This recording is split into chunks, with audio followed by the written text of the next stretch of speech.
c'est-à-dire chercher à savoir de quel type de fondation il pourrait s'agir ou vous serez en question. Il convient de noter essentiellement qu'il s'agit bien du ministère de la Fondation Foi en Action, autrement dit de la Fondation MFA. Qui est MFA? En quoi consiste la mission principale de la MFA? MFA, mesdames, messieurs, s'il faut prendre parole pour parler de la MFA, ou pour justement vous éclairer l'antenne, au nom du conseil ministériel directeur de la Fondation MFA, au nom des distingués conseillers ministériels des départements d'outre-mer, le conseil ministériel du département du centre, coordonné par Madame la cofondatrice, Madame Joseph Déronville-Clossy, coordonnatrice pour le plateau central. Au nom du conseil ministériel du département de l'Artibonite, siégeant notamment au niveau de la veille des Gonaïves, coordonné par le révérend pasteur Balouette Samson, coordonnateur de ce dit département. Au nom du conseil ministériel du ministère de l'Ouest, siégeant notamment à Port-au-Prince, coordonné par évangéliste Joseph Berlis, coordonnateur adjoint.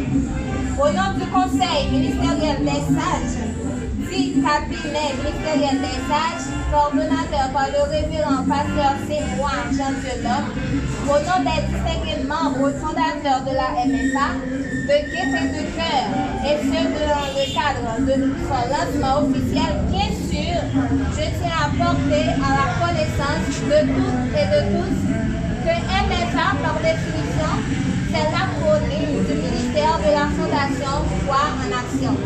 MFA, qui est un ministère d'évangélisation, une fondation qui a été fondée par évangéliste Samson Holman, il convient de noter principalement que le ministère de la Fondation Foi en Action, autrement dit MFA, c'est un ministère, une fondation, c'est avant tout un centre d'accueil et d'entraide sociale qui a pour vocation d'incarner l'aspect social de l'Église, d'unifier la foi à l'œuvre. C'est une figure emblématique de l'aspect social du corps de Christ, qui à l'instar de l'évangile de Jacques, se doit faire du social, œuvrer dans le social, relier, unifier, pour joindre l'acte de la parole, pour la proclamation d'un évangile pratique et équilibré, et pour être cohérent tant en foi et en action, comme nous le dit la parole de Dieu dans Jacques 2, verset 26.